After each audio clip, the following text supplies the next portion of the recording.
Kiva. I'm a doctor of acupuncture and Chinese medicine, and I practice at Jade Mountain Wellness in Burlington, Vermont. I want to just really briefly talk about tonic herbs in this video because I think that there's a bit of a misunderstanding about tonic herbs that has become quite prevalent in our culture. Kind of modern Western culture doesn't, for the most part, have intact herbal traditions. There are certainly some, but they're folk traditions and they're not widely known.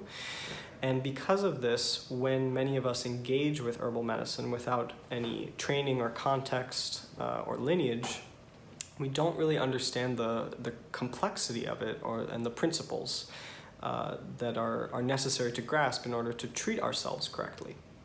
And these days you can buy all sorts of herbs at health food stores or Whole Foods has got tons of herbal supplements and different formulas. And you can buy pretty much anything online, of course. And a lot of people I see are actually misdiagnosing themselves. They're misunderstanding what's going on in their system, and they are overusing tonic herbs. So tonic herbs in Chinese medicine refers to herbs that nourish the body, that give the body more energy, more qi.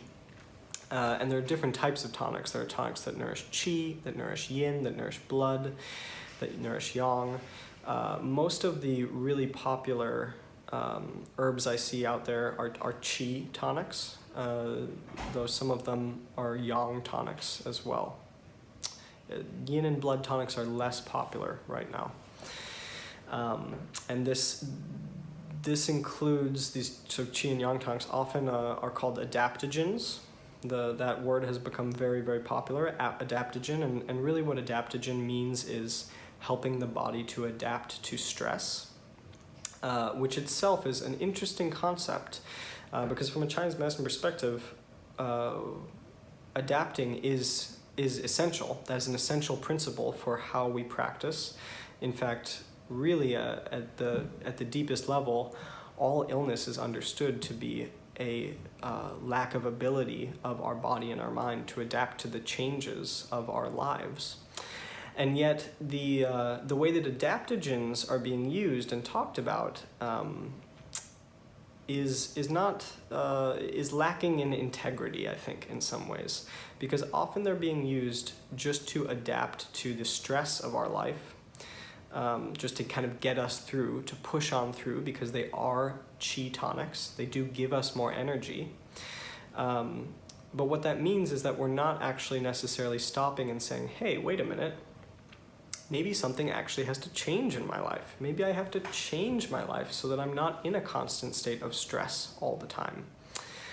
Instead of just, giving myself more qi in order to push on through something that would be exhausting or draining or make me feel weird and off and not right, maybe I actually need to make a change. And so that's sort of the underlying sort of philosophical overtone of adaptogenic herbs, at least the way that they're talked about. They're used kind of like stimulants. They're not all stimulants at all, but they're sort of used in that sort of way in our culture. And not everyone needs them. In fact, for some people, they can be really detrimental to health. In Chinese medicine, we understand that some people, the root cause of their challenges and their illness is just a lack of qi. It is weakness. It is debility. But for a lot of people, especially people in our culture, because in our culture, we have enough food to eat. Many of us have, basic necessities taken care of. A lot of us don't actually, the fundamental issue for us isn't that we lack energy, it's that we have too much. It's that we have what's called heat and maybe stagnation. We are kind of stuck, we're overfilled with energy, and when we take these tonic herbs, it will actually just fuel the fire. So they can actually lead to more stress, even though they're called adaptogens. And so people assume, oh, I take it, it helps me adapt, it makes me de-stress. Yes, they can do that if someone is is deficient in some way. But if someone has an excess, they can worsen the excess, making someone much more anxious, much more stressed, and much less grounded. So they're really not right for everyone. A lot of people need things cleared out of their system. They don't need more to be added in, they need to be cleared out. So that's why in Chinese medicine we give a lot of herbs for clearing heat, for clearing stagnation, for clearing what's called dampness, which is you could think of as a type of fluid accumulation, which is caused by a lack of the body's ability to metabolize fluids properly. Clearing things out is really essential for health, but unfortunately the herbs that are really in vogue right now in the wider culture are just tonic herbs. And this is for the most part. There are a few that do other things, but for the most part, it's tonic herbs that people are going out and buying or buying online.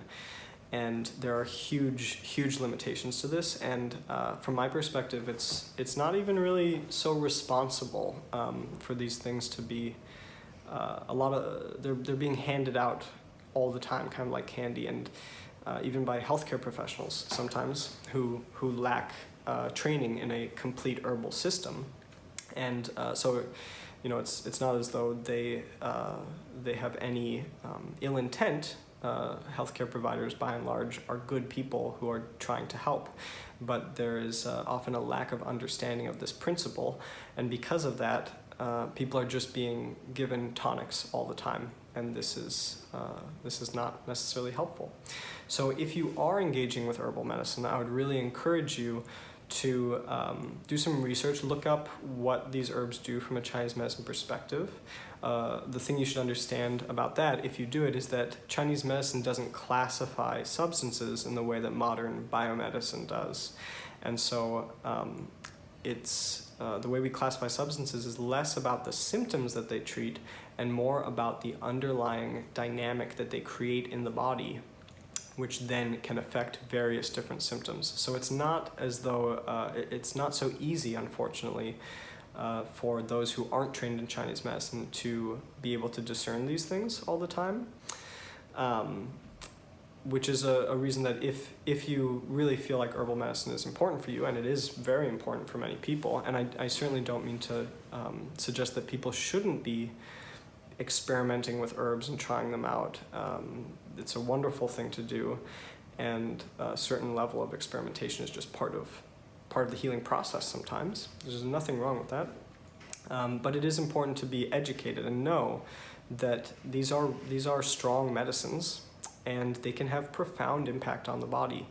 And to be discerning with what you hear about herbal medicine, specifically with regards to what in Chinese medicine we would classify as tonic herbs, because they are not good for everyone. I hope this was helpful, and thanks for watching.